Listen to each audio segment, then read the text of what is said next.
Un atacante toma rehenes en un supermercado en Francia. Dice que pertenece al Estado Islámico.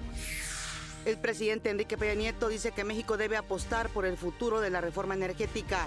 Quienes de manera fácil convocan a dar marcha atrás a la reforma energética, francamente sería condenar a que nuestro país regrese a un modelo caduco. Andrés Manuel López Obrador reitera que de ganar la presidencia suspenderá la construcción del aeropuerto. La presidencia de la República afirma que no se puede cancelar este proyecto. La determinación del lugar ha sido tomada en base a los estudios que los expertos a nivel internacional han llevado a cabo. El gobierno de la Ciudad de México dice que es urgente el nuevo aeropuerto internacional de la capital del país. Hacienda afirma que México cuenta con una economía sólida para enfrentar las diversas incertidumbres. El secretario de Economía se reúne con el representante comercial de Estados Unidos para evaluar los avances en la renegociación del Telecán. El Tribunal Electoral confirma la validez del uso de un cuadernillo para el conteo rápido la noche del 1 de julio. Representantes de la SEP presentan la Feria Nacional de Robótica. Estados Unidos reitera que México y Canadá están exentos de los aranceles al acero y al aluminio. Creemos que se está logrando un progreso sustancial, pero rápidamente nos estamos quedando sin tiempo.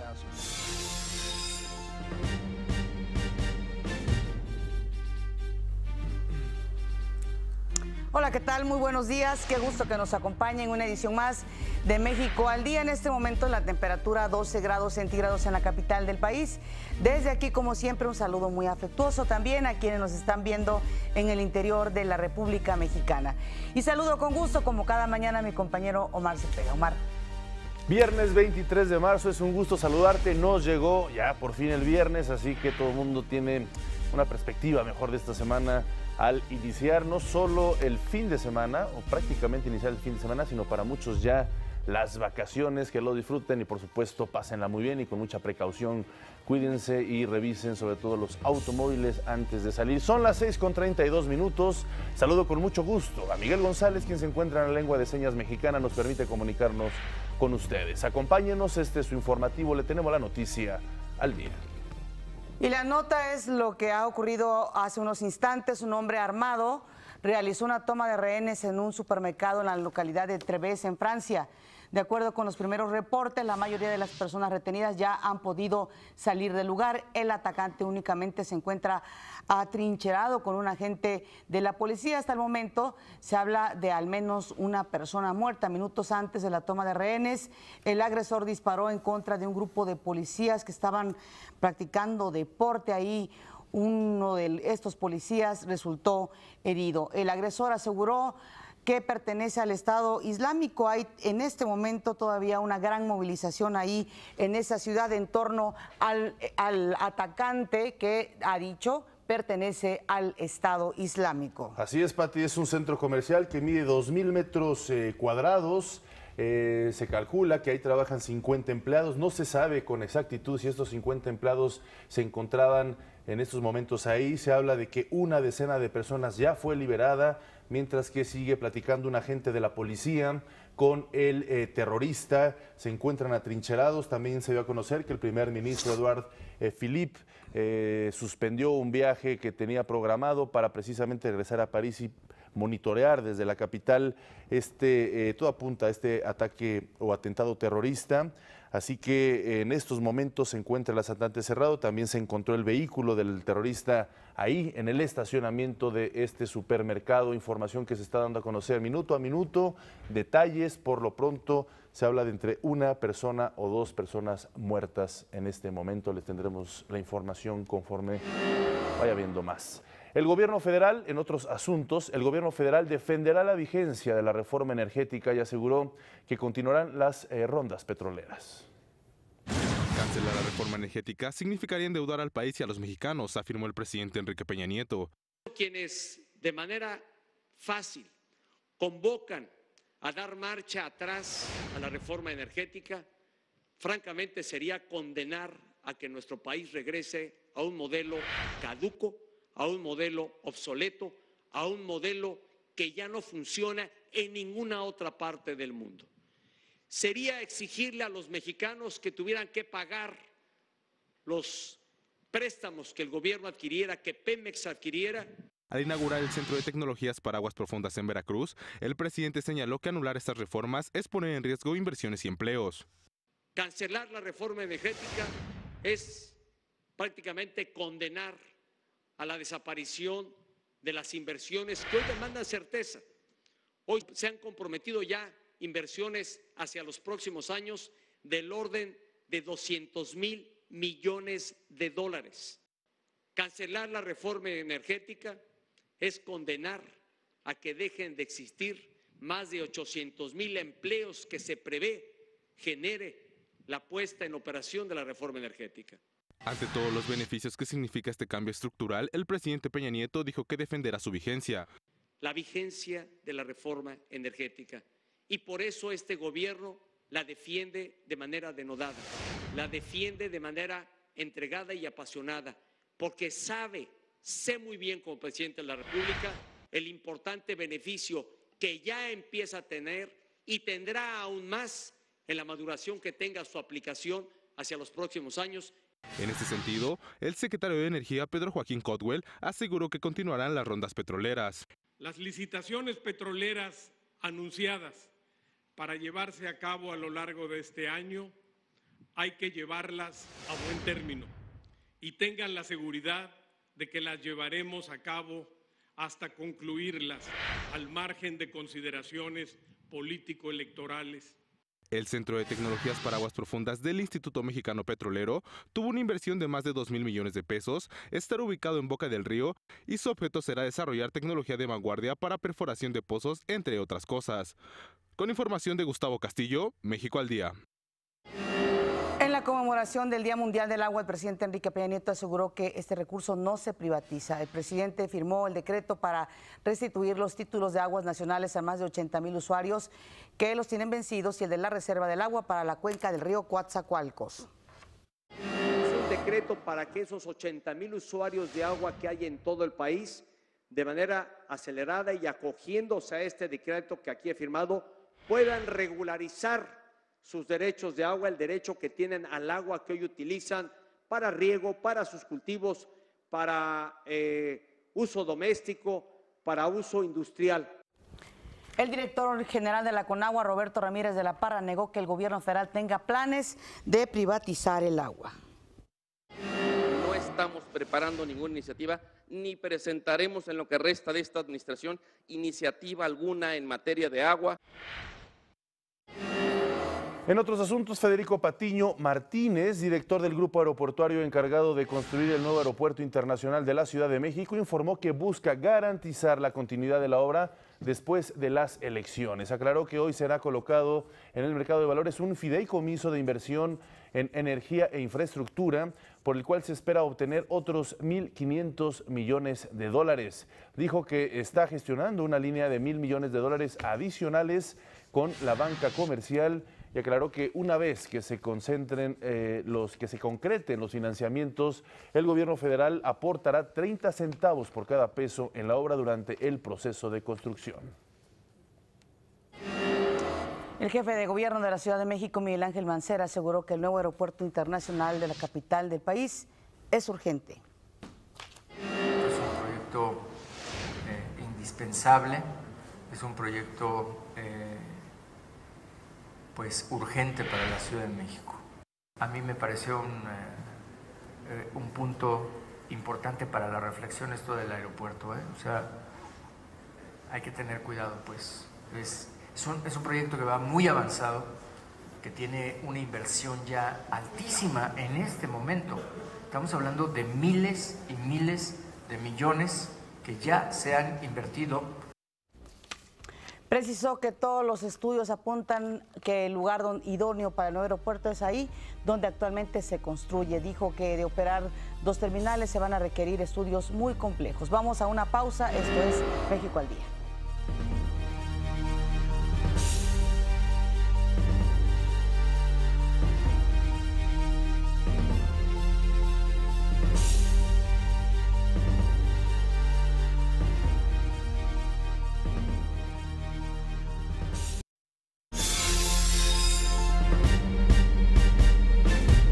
El vocero de la presidencia, Eduardo Sánchez, habló sobre la importancia de dar continuidad a las reformas y proyectos de esta administración.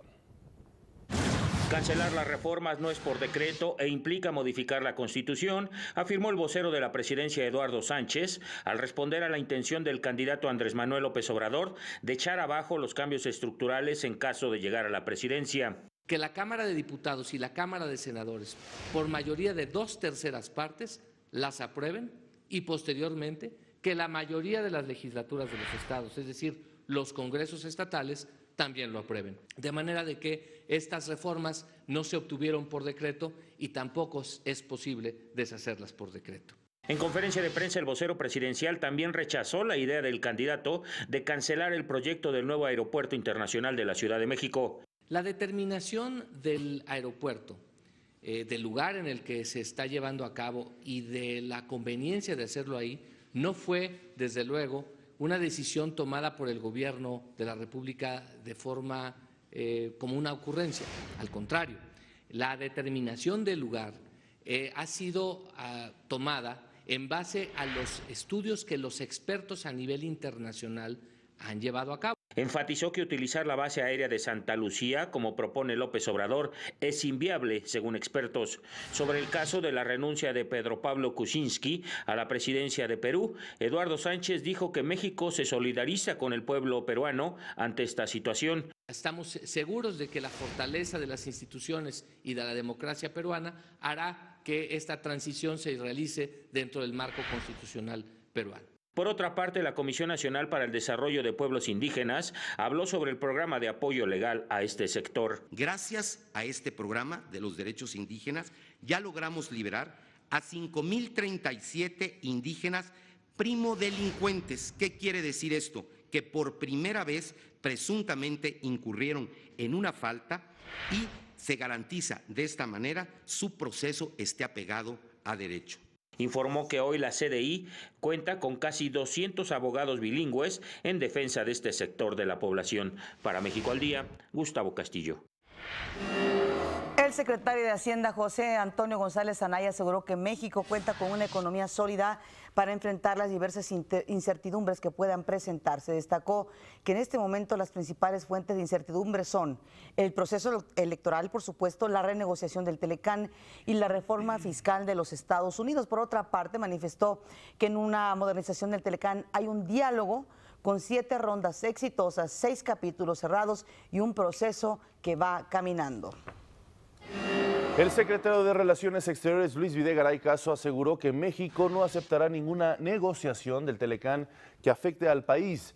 Durante su conferencia magistral en San Diego, California, dijo que es una época vital para la economía de México y de los Estados Unidos. Además, agregó que los grandes proyectos de ambas naciones no solo radican en el tratado económico, sino en materia de seguridad y migratoria.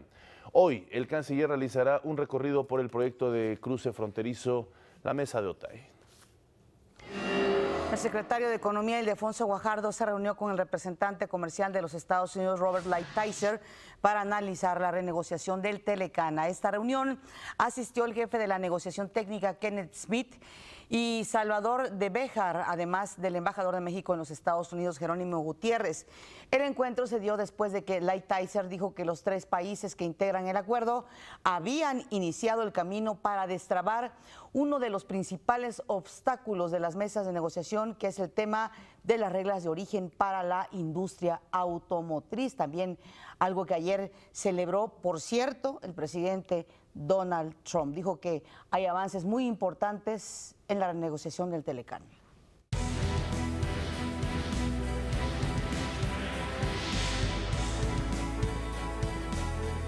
La Sala Superior del Tribunal Electoral del Poder Judicial de la Federación confirmó la validez del uso de un cuadernillo de operaciones para realizar los conteos rápidos de la votación obtenida el 1 de julio en la elección presidencial.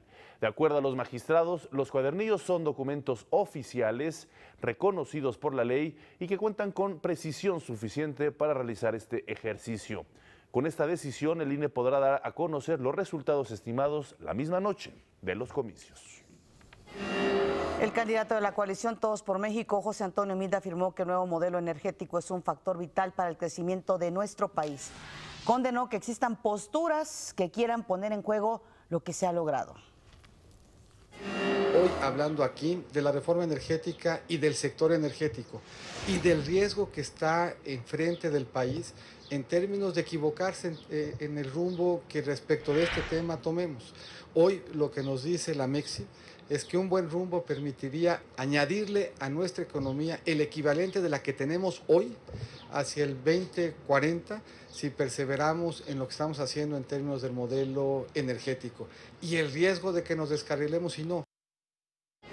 El candidato de la coalición Juntos Haremos Historia, Andrés Manuel López Obrador, reiteró que de ganar las elecciones suspendería la construcción del nuevo aeropuerto internacional de la Ciudad de México. Dijo que incluso ya prepara recursos jurídicos.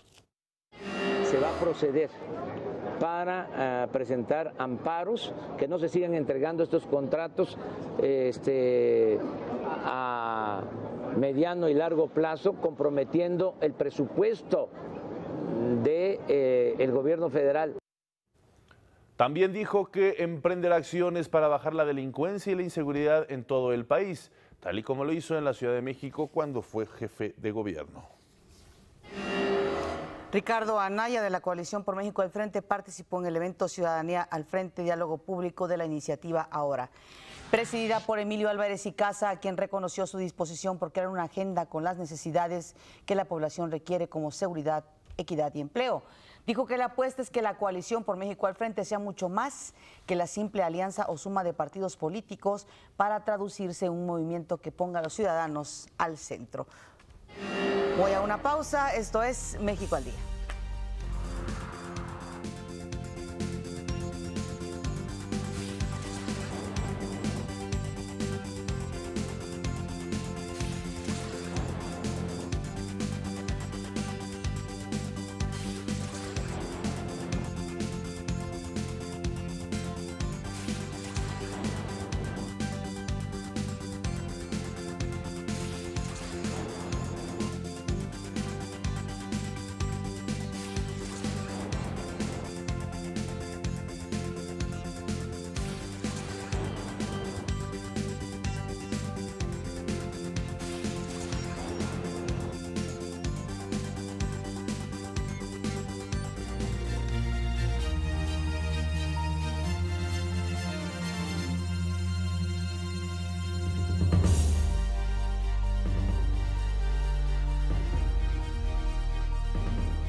La Comisión de Fiscalización del INE propondrá al Consejo General abrir un procedimiento contra Jaime Rodríguez Calderón, Margarita Zavala y Armando Ríos Peter por presuntos financiamientos ilegales. El consejero Ciro Murayama precisó que en el caso de El Bronco se detectaron 17 millones de pesos en ingresos que no corresponden a la norma, 1,5 millones más que no reportó.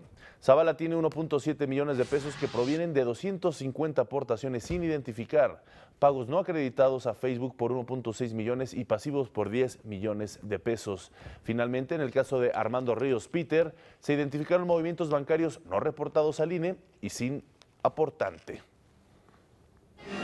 Eso es grandes rasgos lo que ha votado hoy la Comisión de Fiscalización y que estará a consideración del Consejo General el próximo 28 de marzo. Así las cosas con los independientes, la FEPAD investiga 74 denuncias por simulación de credenciales de elector durante la recolección de apoyos para el registro de aspirantes independientes al Congreso.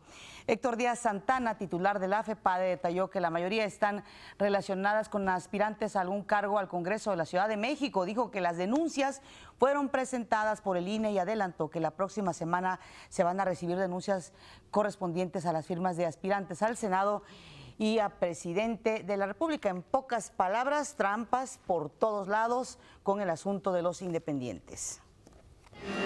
El secretario de Gobernación, Alfonso Navarrete Prida, sostuvo una reunión privada con gobernadores del PRD. El objetivo, establecer un plan de trabajo que permita garantizar la seguridad para ciudadanos y candidatos durante el proceso electoral.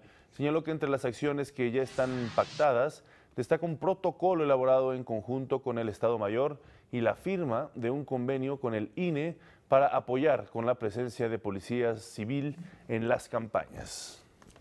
El exhorto está abierto a partidos políticos para que en conjunto podamos ver cuál es la mejor forma de proporcionar este importante servicio de seguridad a candidatos y en el entorno de campañas. Con gobernadores estamos trabajando para lo que es seguridad territorial y temática en lo que necesiten y poder tener con todo ello las mejores condiciones para este año de competencia electoral. A una semana de que inicien ya las campañas, abróchese los cinturones de seguridad. Navarrete Prida hizo un llamado a los candidatos presidenciales a privilegiar las propuestas.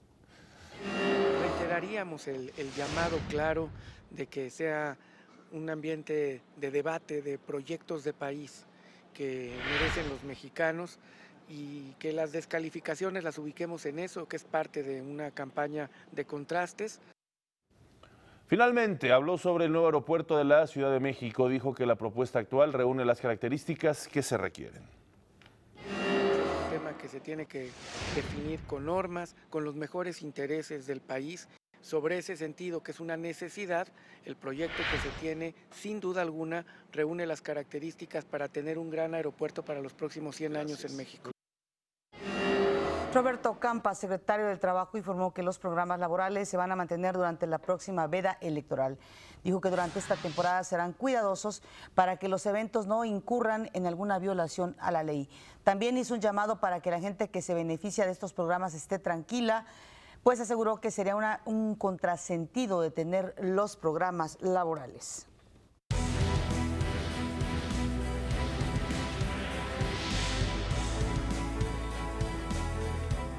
Representantes de la Secretaría de Educación Pública presentaron la Feria Nacional de Robótica en el marco de la Robotics Fair 2018.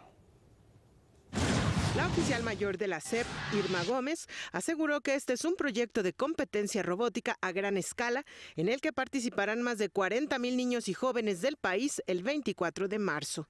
Tenemos que sumar esfuerzos, como ya se dijo, para buscar el acercarles a ustedes estos conocimientos y que los puedan poner en práctica.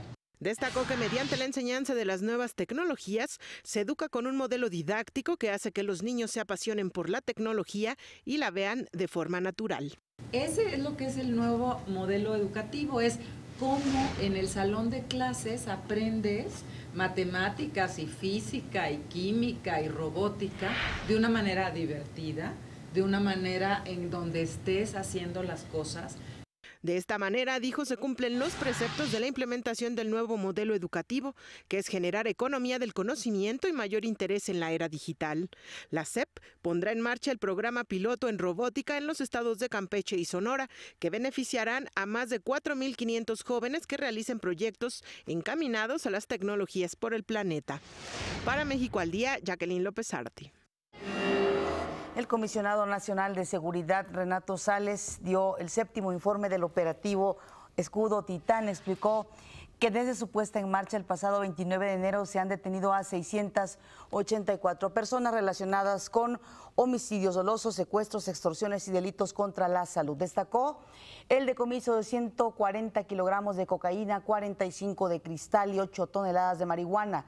Sobre la violencia, dijo que se ha logrado una disminución de homicidios en los estados y municipios donde se ha puesto precisamente en marcha el operativo Titán.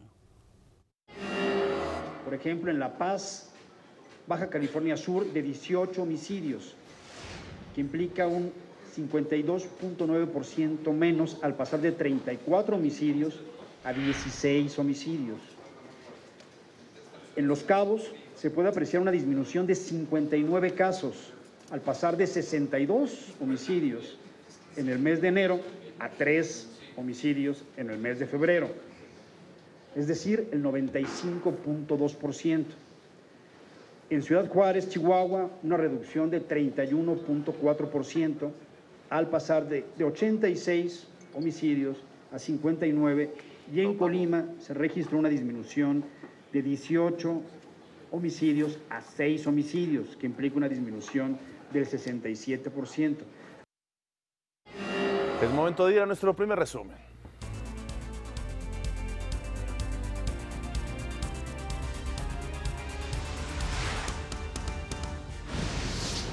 Cancelar la reforma energética significaría endeudar al país y a los mexicanos, afirmó el presidente Enrique Peña Nieto.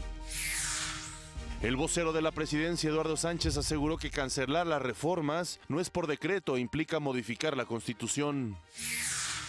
Miguel Ángel Mancera aseguró que es urgente la concreción del nuevo aeropuerto de la Ciudad de México. Mientras tanto, Andrés Manuel López Obrador reiteró que de llegar a la presidencia cancelará el proyecto del nuevo aeropuerto en Texcoco. José Antonio Meade afirmó que el nuevo modelo energético es un factor vital para el crecimiento de nuestro país. Ricardo Anaya asegura que de ganar su coalición, el beneficio de los ciudadanos será su principal objetivo.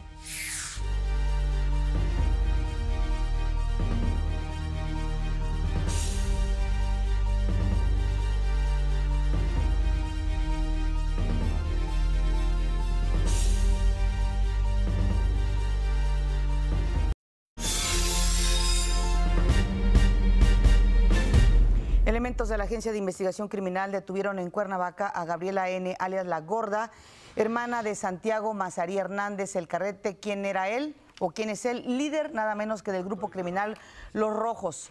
La PGR precisó que Gabriela N. presuntamente asumió la coordinación logística del cártel luego de que el 8 de marzo fue detenido Guillermo N., alias El Memo. De acuerdo con las autoridades, Los Rojos se dedican al trasiego de heroína hacia Estados Unidos y operan en Morelos, Guerrero, Estado de México y Sonora.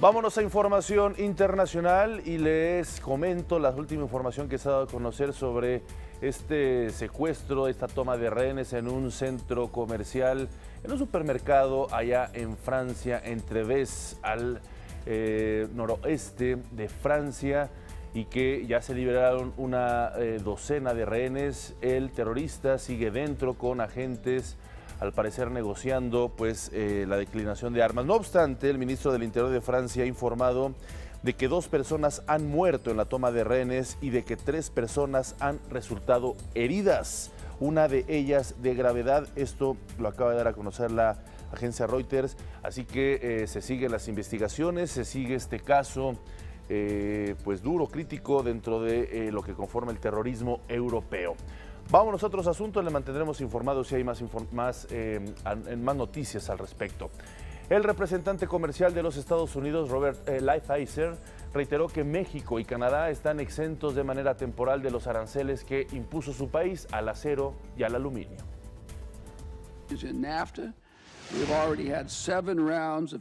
En el Telecan ya hemos tenido 7 rondas de conversaciones con nuestros socios en Canadá y México. Creemos que se está logrando un progreso sustancial, pero rápidamente nos estamos quedando sin tiempo. Por su parte, el presidente Donald Trump anunció que su país analiza suspender esta imposición de aranceles a los integrantes de la Unión Europea, Brasil, Argentina y Australia.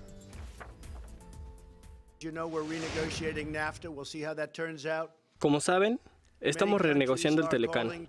Veremos cómo resulta eso. Muchos países piden negociar mejores acuerdos comerciales porque no quieren pagar los aranceles de acero y aluminio. Estamos negociando con varios países. El Ministerio de Comercio de China publicó una lista de posibles aranceles que impondría a las importaciones de productos estadounidenses por un valor de $3,000 millones.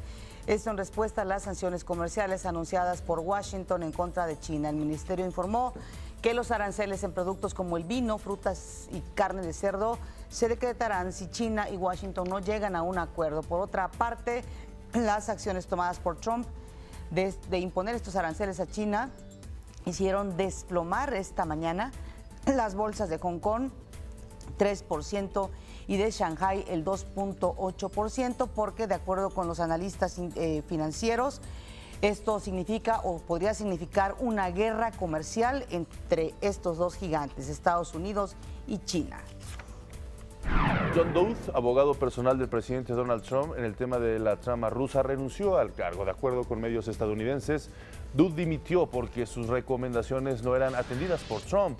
En tanto, el Comité de Inteligencia de la Cámara de Representantes de Estados Unidos aprobó publicar un informe elaborado por los republicanos y en el que se concluye que no hubo coordinación entre Rusia y la campaña de Donald Trump para influir en las elecciones de 2016. Pati, hace poco, unos minutos, Donald Trump acaba de subir 2 tweets. El primero dice así. Pues sí, anunció vía Twitter que el programa de acción diferida al DACA que protege a los jóvenes fue abandonado por los demócratas. Dijo que tendría que haber estado vinculado con el muro desesperadamente necesario. Insiste él en el muro necesario, dice, para su país. Así es, y minutos después dijo que el programa, también vía Twitter, que el programa de acción diferida, el DACA, que protege a los jóvenes migrantes, fue abandonado por los demócratas. Dijo que tendría que haber estado vinculado con el muro desesperadamente necesario para su país. Dijo que va a considerar un veto del proyecto de ley Omnibus basado en el hecho de que los más de 800,000 destinatarios de DACA han sido totalmente abandonados por los demócratas y aseguró que el muro no está completamente financiado. De acuerdo con la Organización de las Naciones Unidas para la Alimentación y la Agricultura, la FAO, el año pasado cerca de 124 millones de personas en 51 países se vieron afectadas por una crisis alimentaria aguda, es decir, corrieron un riesgo inmediato de morir por la falta de comida. La FAO argumentó que esto se debe en gran medida a fenómenos meteorológicos extremos, los elevados precios de la comida y a los conflictos armados en los países como Myanmar, Nigeria, el Congo y Yemen.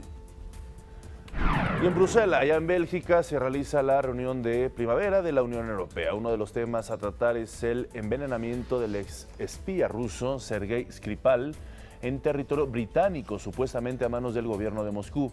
La primera ministra del Reino Unido, Theresa May, pidió que se actúe en conjunto como aliados porque el Kremlin amenaza no solo a su país, sino a todo el continente. Rusia llevó a cabo un ataque descarado y temerario contra el Reino Unido cuando intentó el asesinato de 2 personas en las calles de Salisbury. Voy a plantear este problema con mis homólogos porque está claro que la amenaza rusa no respeta fronteras. Por su parte, el canciller británico Boris Johnson aseguró que el presidente Vladimir Putin planea utilizar el Mundial de Fútbol para glorificarse como lo hiciera Hitler durante los Juegos Olímpicos de Berlín en 1936. Sí, creo que la comparación con 1936 es ciertamente correcta. Creo que es una perspectiva emética, francamente, pensar en Putin glorificándose en ese evento deportivo. El gobierno de Moscú calificó las declaraciones de Johnson como insultantes e inaceptables para un canciller de cualquier país del mundo. Le mantenemos informados sobre la narrativa que se está dando a conocer sobre el terrorista que tuvo o que tiene de rehenes. Aún no queda claro si ya se liberaron todos los rehenes de este supermercado que usted ve en pantalla en el noreste de Francia. Según France Info, los investigadores creen que tienen identificado al atacante, un hombre conocido por los servicios de inteligencia que lo tenían fichado en la lista del sistema francés de antiterrorista, un archivo que recoge a las personas señaladas por su radicalización.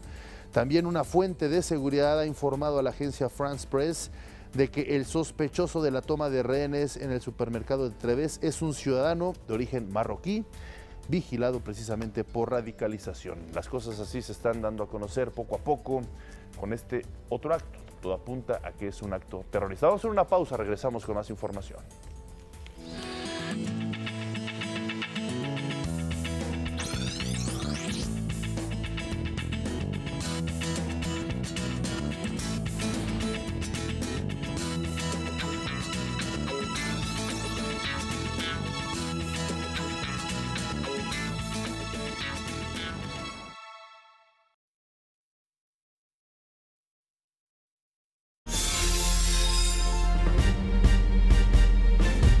Agradecemos que nos tome la llamada José Luis Antón Alvarado, vocero del Infonavit, con quien vamos a hablar de esta aplicación Mi Cuenta Infonavit. Qué gusto saludarte, muy buenos días. Pati, muy buenos días, muchísimas gracias por la oportunidad, muchos saludos también a Omar. Oye, la tecnología al servicio ahora de los usuarios del Infonavit, ¿qué implica esta aplicación?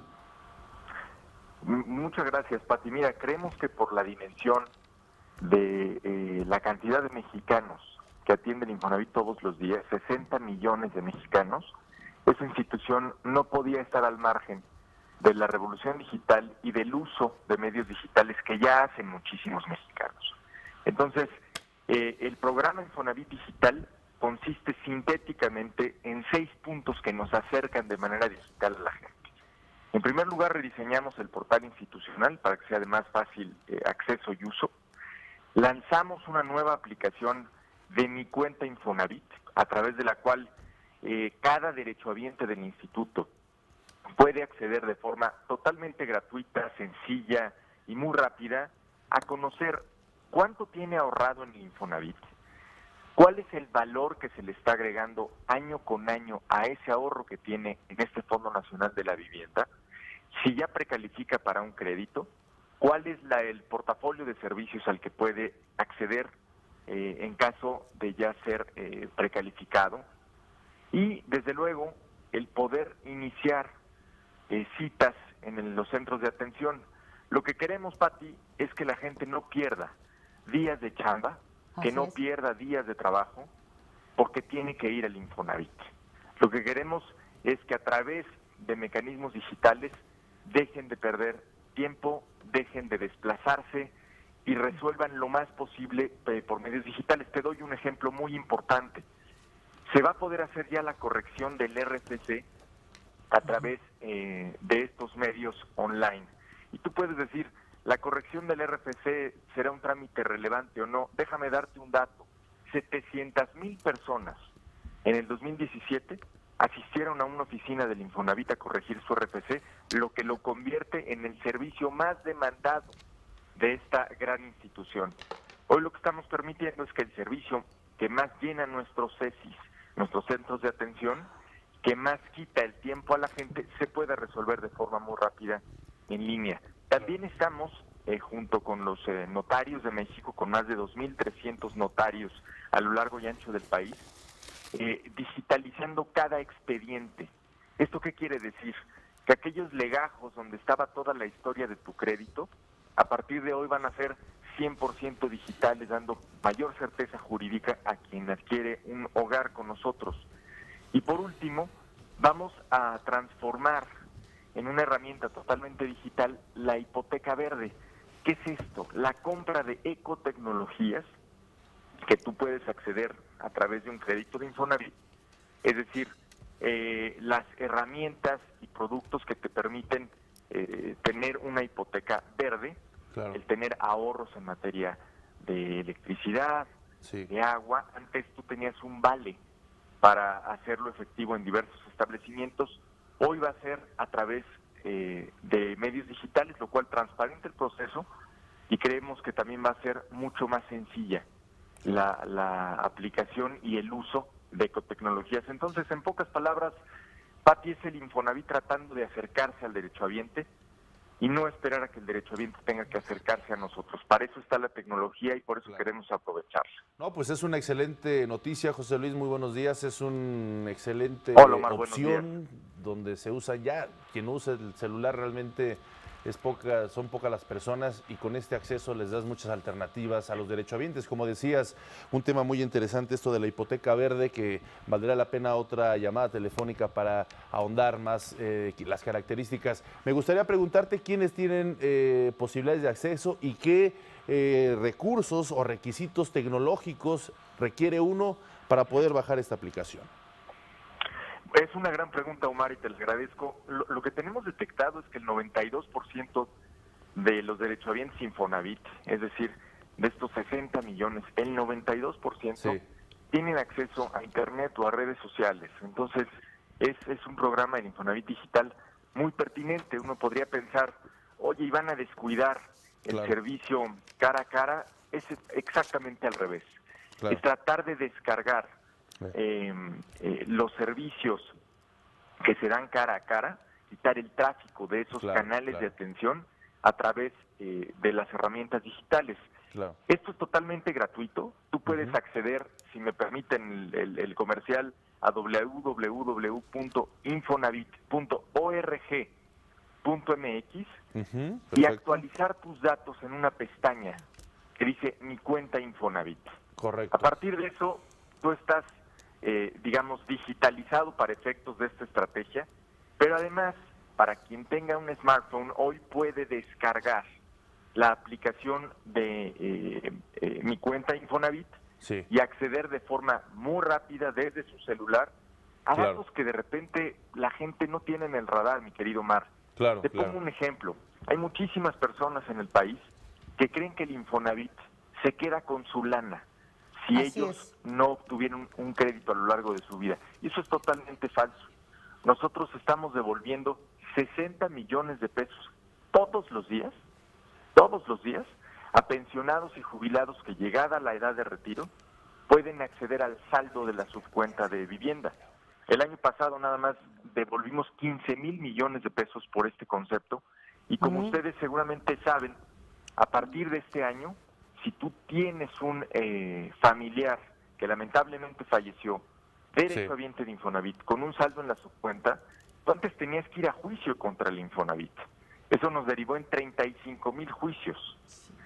A partir de este año, y lo anunciamos en la Residencia Oficial de Los Pinos, lo hizo el licenciado David Penchina, director del Infonavit, y el vocero del Gobierno de la República, Eduardo Sánchez, ya no se necesita ir a juicio para acceder a esos recursos. Excelente. En solo un mes y días llevamos más de 3,000 casos en los que hemos podido devolver el saldo de la subcuenta, el ahorro de estos derechohabientes fallecidos a sus legítimos deudos, y es no más que los recursos fruto de su trabajo. José Luis, pues muchísimas gracias de verdad por explicarnos todo esto que tiene que ver con la modernización del Infonavit, pero sobre todo el apoyo a los derechohabientes. Muchísimas gracias, José Luis. Pati, Omar, muchísimas gracias a ustedes y un saludo a todos nuestros derechohabientes, que muchos son escuchas y radioescuchas de este programa. Muchas gracias, José Luis. Buenos días. Nosotros vamos a una pausa. Esto es México al Día.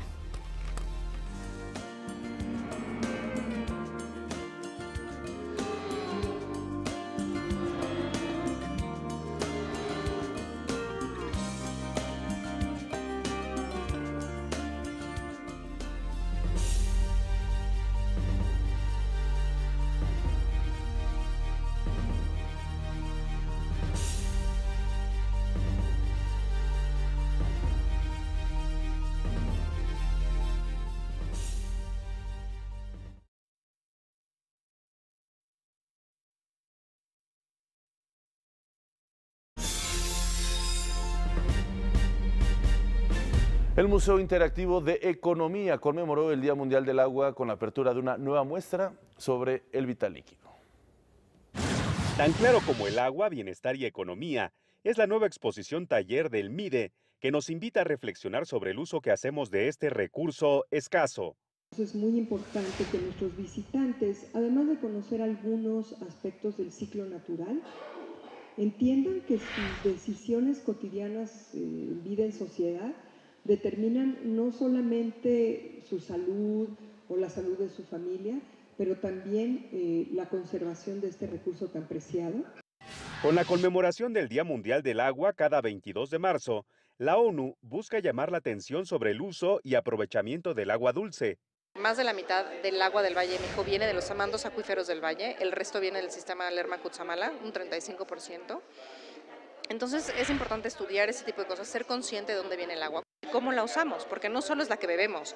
Solo el 2.5% de toda el agua sobre la Tierra es dulce, y de esta cantidad únicamente el 30% está disponible para su consumo. Se estima que una tercera parte de los habitantes del planeta padece de estrés hídrico, ya que el líquido se está agotando y su uso comienza a ser limitado. Y podríamos citar casos muy extremos de esta crisis. Uno que recientemente ocupó los medios de comunicación y que ustedes lo saben muy bien, fue lo que ya sucedió en Ciudad del Cabo, donde esta ciudad es la primera ciudad del mundo que se queda sin agua. A través de talleres, juegos y charlas, la muestra del MIDE explica al público la relación entre consumo, costo y distribución del agua. Tenemos 3 módulos temáticos generales. Uno es agua y medio ambiente, El siguiente módulo temático es agua y sociedad, justo como el agua nos afecta a la salud, y agua y economía, que es toda esta infraestructura que está detrás de que podamos abrir el grifo en las casas. El MIDE abre de martes a domingo de 9 a 18 horas en Tacuba 17 en el centro histórico de la Ciudad de México. Para México al Día, Rufino Enríquez González.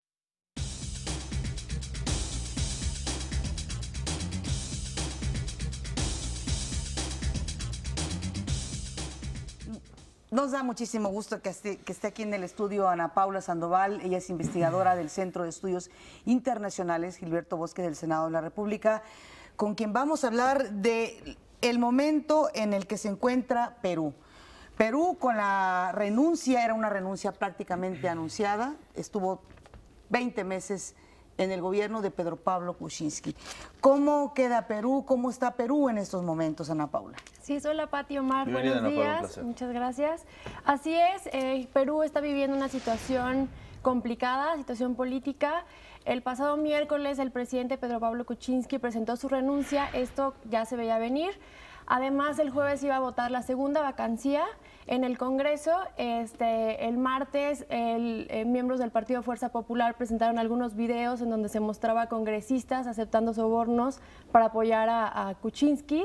Entonces, pues, es una trama política muy complicada. La primer solicitud de vacancia ya la había vivido Kuczynski en diciembre, con apoyo de Kenji Fujimori, quien era parte de Fuerza Popular y quien se supone que era en contra del partido de Kuczynski, sobrevivió a esta solicitud de vacancia. Sin embargo, desde ahí se empezaron a ver las cosas un tanto extrañas.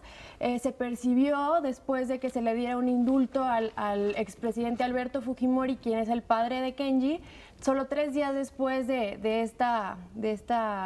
ese apoyo, ¿no? Así es, se percibió que pudo haber habido algún tipo de acuerdo político con el que Kenji y algunos miembros cercanos a su bancada decidieron apoyar a Kuczynski. Esta misma situación hizo que varios congresistas y que también la sociedad se mostrara pues muy preocupada y pudiera ver el grado de corrupción que se estaba viviendo en el gobierno, y por esto mismo decidieron ir por un segundo proceso de destitución. Claro. Y bueno, claro que a ya ni siquiera pudo llegar el presidente, debido a que presentó su renuncia el miércoles. El jueves, el día de ayer, en el Congreso ya se votó, y bueno, hubo una discusión más bien para ver si esta renuncia se iba a aceptar o no se iba a aceptar. El día de hoy se tiene contemplado que se vote, se decide si se acepta o si se vota por una vacancia. En este caso, bueno, en ambos casos ya está el vicepresidente Martín Vizcarra listo para asumir el poder hasta el 2021, que será la fecha en que se celebren nuevas elecciones. Ahora, con muy buena explicación, muy concreta de todo este antecedente, esta cronología de la crisis que se vivió en Perú, principalmente con Pedro Pablo Kuczynski. Ahora, ¿cómo se reacomodan los grupos políticos? ¿Cuál es el papel que va a jugar Fujimori, la familia Fujimori? ¿Cuál es el papel que va a jugar la izquierda, la derecha? En un país que venía desarrollándose de forma muy concreta, muy positiva, Perú, en los crecimientos económicos, en los índices de desarrollo social, en fin, buenas noticias, pero pues cayeron en estos casos de corrupción, en esta crisis política. ¿Cómo queda ahora el espectro político a partir de ya? Así es, bueno, primero se observa una ruptura dentro del mismo fujimorismo. Kenji se ha observado que está muy distanciado de su hermana Keiko, quien ha aspirado 2 veces a la presidencia de Perú. Y también el mismo martes, antes de que se presentaran los videos en donde Kenji estuvo implicado, había presentado él su nuevo partido, entonces se observa que pues claro que eso tampoco va a prosperar. Y pues había habido algún tipo de coalición entre la izquierda y la derecha cuando llegó Pedro Pablo Kuczynski a la presidencia, esto debido a que mucha parte de la población es completamente opositora al fujimorismo debido a pues toda la situación que vivieron con Alberto Fujimori. Entonces, pues las cosas están un tanto complicadas. Claro. Es positivo el hecho de que el vicepresidente, quien tomará el poder hasta el 2021, sea una persona que no es tan cercana a ninguno de los partidos, porque creo que daría algo de estabilidad a a la presidencia en cuanto hasta que arranque en 2021 y se conformen nuevos grupos políticos y nuevos partidos. Pues sin duda llevará un argumento muy bueno para Mario Vargas Llosa, que está obsesionado con retratar siempre a su país y encontrar una explicación. Que fue candidato a la presidencia. Sí, pero hay que decirlo muy contundente. El punto central de la caída de Kuczynski tuvo que ver con el caso de corrupción y tuvo que ver con la empresa brasileña Odebrecht. Así es el primer presidente que cae. O sea, hay varios que han estado señalados por la constructora brasileña Odebrecht en toda la región. Sin embargo, es el presidente que tiene el mayor cargo que ha caído. A la fecha también se encuentran otros presidentes de Perú como Alejandro Toledo y como Humala, que han sido señalados por este mismo caso. Sin embargo, se les señaló después de que habían terminado su presidencia. Entonces, en la región, Pedro Pablo Kuczynski sería el mandatario con el mayor rango de ser destituido o de presentar esto debido al caso de Odebrecht. Y bueno, se recuerda que en diciembre se le señaló por haber recibido 4.8 millones de dólares de la constructora, cuando además era ministro de Economía de Toledo. Entonces, es una situación complicada. Gracias, Ana Paula Sandoval. Vamos a hacer una pausa y regresamos con las conclusiones.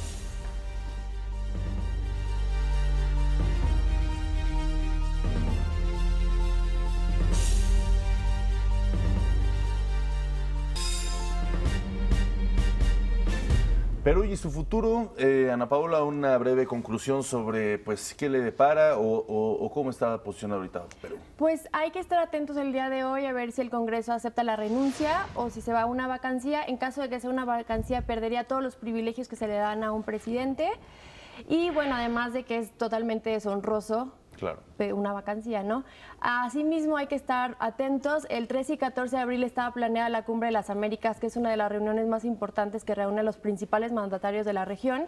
Entonces, pues hay cierta incertidumbre sobre si se va a llevar a cabo o no. Sería... ¿Y va a ser ahí en Perú? En Perú, en Lima. Bueno, muy bien. Pues te agradecemos muchísimo, Ana Paula. Ojalá podamos poder platicar contigo después de esa cumbre, sobre todo si se dio. Muchísimas gracias por estar con nosotros. Gracias. Ana Paula de Gilberto Bosques. Jorge, qué gusto saludarte. Igualmente a todos los que nos sintonizan a través de Ingenio de Aprende TV, de Televisión Educativa, del Canal 22, a través de Facebook Live, de Noticias México al Día y en Twitter por @mexaldía en Periscope. Y sigamos hablando de Facebook porque el dueño de esta red social y de esta gran empresa, Mark Zuckerberg, habló sobre el uso de los datos de los usuarios en la red social con fines políticos. Nuevamente reconoció que se cometió un error y que se trabaja para que una situación similar no vuelva a ocurrir. Fue un gran rompimiento de confianza y realmente lamento que haya sucedido. Tenemos la responsabilidad básica de proteger los datos de las personas y si no podemos hacerlo, no merecemos la oportunidad de servir a las personas. Entonces, nuestra responsabilidad ahora es asegurarnos de que esto no vuelva a suceder. Además, el Comité de Energía y Comercio de la Cámara de Representantes de los Estados Unidos ya llamó a declarar a Zuckerberg por la filtración de datos de millones de usuarios a la consultora Cambridge Analytica, que está vinculada con la campaña electoral del presidente Donald Trump. La red social perdió más de 50,000 millones de dólares tras la revelación de este robo de datos y seguramente pues se seguirán dando más reacciones alrededor de este controvertido caso que no solo involucra a los Estados Unidos, sino también a pues más países del resto del mundo. Y aquí en nuestro país, UNAM Mobile, el laboratorio universitario enfocado a la investigación y desarrollo de tecnologías móviles, presentó un bot que se llama EMI, una inteligencia artificial. Está desarrollada para funcionar desde Messenger de Facebook y que permitirá a todos los usuarios de la red social platicar con EMI sobre temas electorales. Tiene la capacidad, por ejemplo, de contestar dudas sobre los candidatos a la presidencia de México, sobre sus propuestas, cuánto han gastado, por ejemplo, en sus campañas. Esta inteligencia artificial de la UNAM fue desarrollada durante 2 años por César Cárdenas, Alexis Rodríguez, Vicente Guerra, Hugo Cruz, Liliana Torres, todos ellos coordinados por Alejandro García Romero. Le hemos entrenado como se entrena a un atleta, enseñándole, en este caso, quiénes son los candidatos, información sobre ellos, cuándo son las elecciones, incluso de pronto algunas noticias relevantes, las aprende y las empieza a conversar con las personas. Pero en esta ocasión decidimos utilizar Facebook. ¿Por qué Facebook? Porque es al día de hoy, 2018, la plataforma más utilizada por los mexicanos el 95% de los mexicanos que tienen acceso a Internet tienen una cuenta de Facebook y la utilizan en promedio 3 o 4 horas. Y bueno, como ya lo vimos con el caso de Cambridge Analytica, con toda esta información que la inteligencia artificial que va a estar recolectando a través de Facebook, a través de las conversaciones que tenga con la gente, pues va a poder también hacer algunas predicciones de pues estadísticas de para dónde va la intención de voto, o incluso detectar si la persona con la que está platicando a través del Messenger de Facebook pues va a decidir abstenerse de la votación.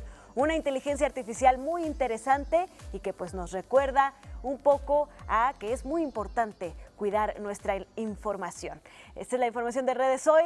Los veo el lunes. Vamos a una breve pausa y regresamos con más en México al Día.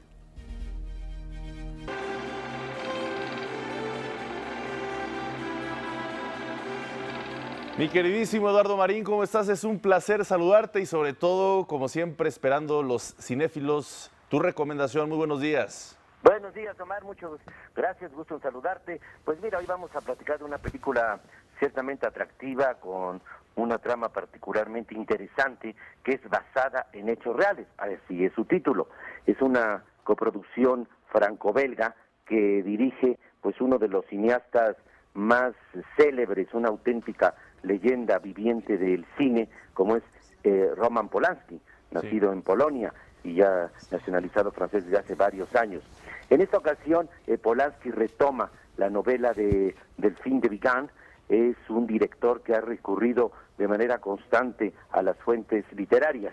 Ahora se trata de un relato inquietante, certero, audaz en su trazo, que aborda la relación entre una exitosa escritora y una mujer a quien acaba de conocer y quien la va envolviendo, manipulando y que tiene un sorpresivo desenlace. Es una obra que perdura en nuestras mentes con una certera interpretación de un par de actrices francesas.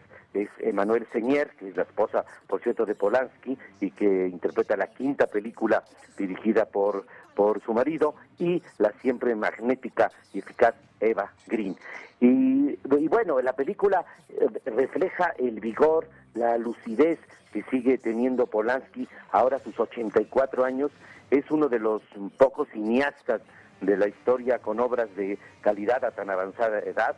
Otro caso es, por ejemplo, Clint Eastwood. Y es que en verdad la carrera de Polanski ha sido admirable, con una trayectoria constante ya de 6 décadas y que se ha caracterizado por la versatilidad, la intensidad en su retrato de la condición humana, y que nos ha dejado desde principios de los 60 pues unas continuas obras verdaderamente memorables, entre ellas, por ejemplo, Repulsión, El bebé de Rosemary, Chinatown, la impresionante Luna Amarga o El pianista, por la que, por cierto, ganó el Oscar al mejor director. Así que es una opción interesante, atractiva, es una película inquietante, audaz, basada en hechos reales.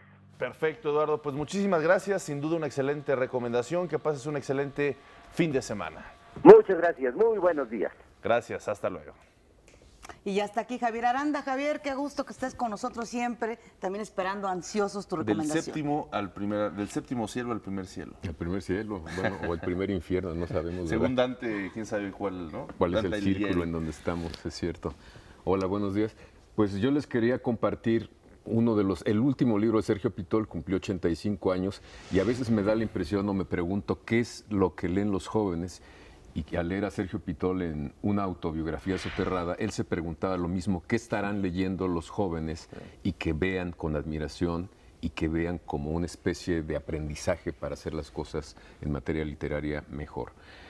Me hago esta pregunta, no me puedo contestar, porque si hacemos comparaciones con todos los grandes escritores que han dejado huella durante mucho tiempo y seguirán entre nosotros, pensemos en Chekhov, en Tolstoy, en todos esos grandes escritores, pues Sergio Pitol se preguntó lo mismo, y la respuesta que nos ofrece puede parecer desoladora, porque no ve muchos, digamos, que tengan esa estatura, pero a través de este libro, que es una mezcla muy a la Sergio Pitol, en donde conviven barruntos de poesía por la sonoridad de la prosa, donde convive el ensayo con elementos narrativos.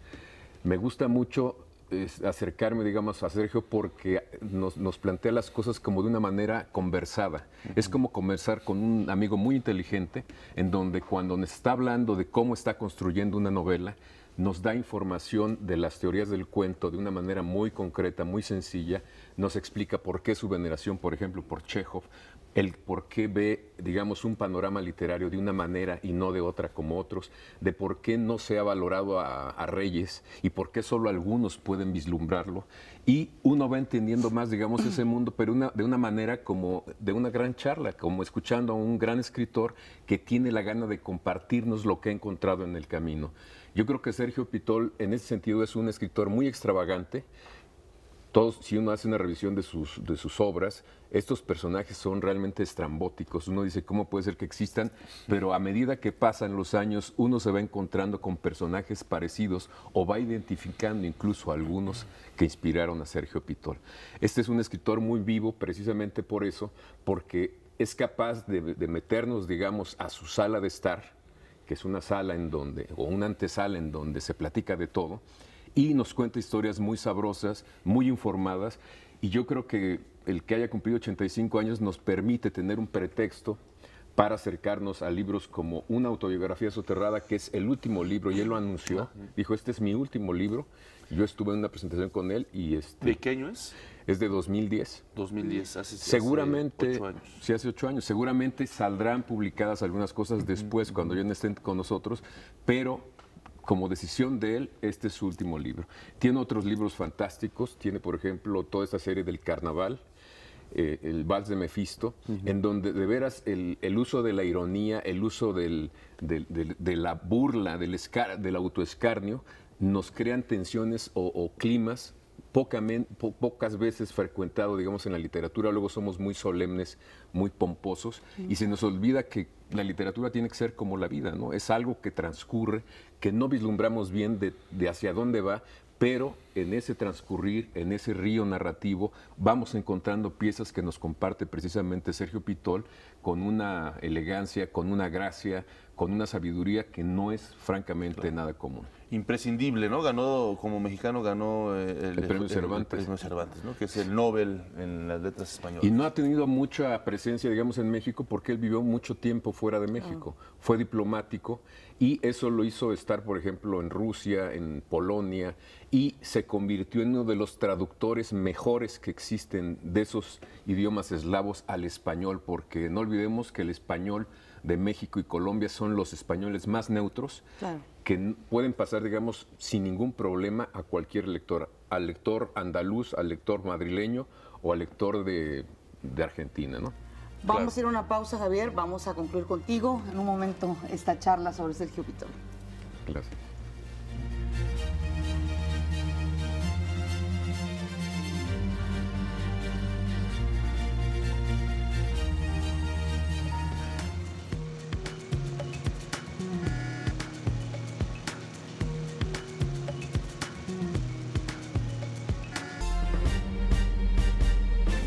Retomando la conversación sobre Sergio Pitol, tú nos acabas de decir que él se preguntaba, bueno, ¿qué están leyendo los jóvenes, no?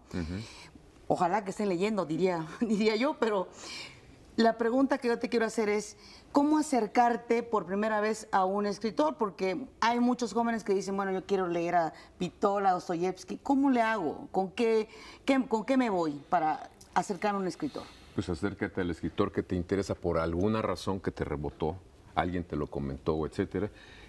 Toma alguno de sus libros y el que más te atrape en cualquier página, yo creo que ese es el camino que tienes que seguir, porque los escritores de verdad, digamos, siempre cuidan no solo los principios y los finales, sino también la mitad del cuento. Por ejemplo, y esto tiene que ver con Sergio Pitol, él decía que fundamental para un cuentista era tener un gran principio, un gran final, y la medianía, la parte intermedia, debe estar literariamente a la altura del principio y del final. No todos logran eso. Sin que necesariamente ahí esté el clímax, ¿no? Claro. Que puede estar en distintas partes. Muchísimas gracias, Javier. Gracias, Javier. No, ustedes, gracias.